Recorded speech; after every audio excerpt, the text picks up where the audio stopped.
Энэхүү охиныг энх толгойн гэдэг. Тэр намиг ангис сурдаг. Тэр өөрийн гэсэн 3 сайн найзтай. 3 найз нь өөр өөрийн зан арын шантай өөр хүмүүс. Харин тэр найзуудынхаа өөрчлөхийг хүсдэг. Би та бүхэнд найзуудын нэгнийгээр танилцуулъя. Надтай хамтаагаарай. Түүний эхний найзыг Бендрия гэдэг. Бендрия жоохон ишүүд, тийм ийдэг биш. Гэхдээ тэр зангаас асчхвал зөөхөд сэтгэлэнч гэсэн цагаахан зайлг. Ийм л учраас энх төлгөөн найзаа дэмжиж өөрчлөхийг шийдсэн юм.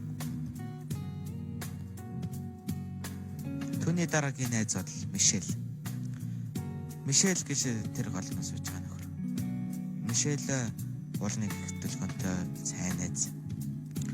Тэгсэн мөртлөө энх төлгөөнийг жийж аюулгүй гадуурлаараа найзуудаа ялгуурлан гадуур хөлтлөх гэдэг. Энэ үйлдэлд нь энх төлгөөн дургуулж түүнийг өөрчлөхөөр шийдсэн юм. Дараагийн найз нь бол Боиндлаа. Боиндлаа муу зуршлаа бусдад дахин дуурайж үзүүлдэг. Жохон бусдыг урууддаг юм уу? Тэгтээ энх төлгөөнийг тэгдэг. Тийм учраас энх төлгөөн түүний хамгийн сайн найз.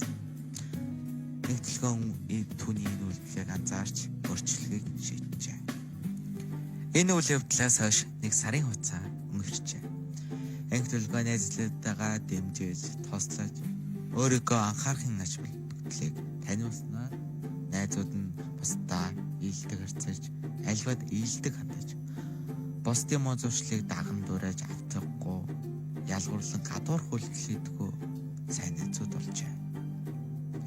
Энэ үйл явдлыг дүгнэж үзэхэд энх төлгөө найзуудаагаа дэмжиж тусааснаар ийм том өөрчлөлт гарч найзууд нь бүгд эерэг зөв хөөхд болжээ.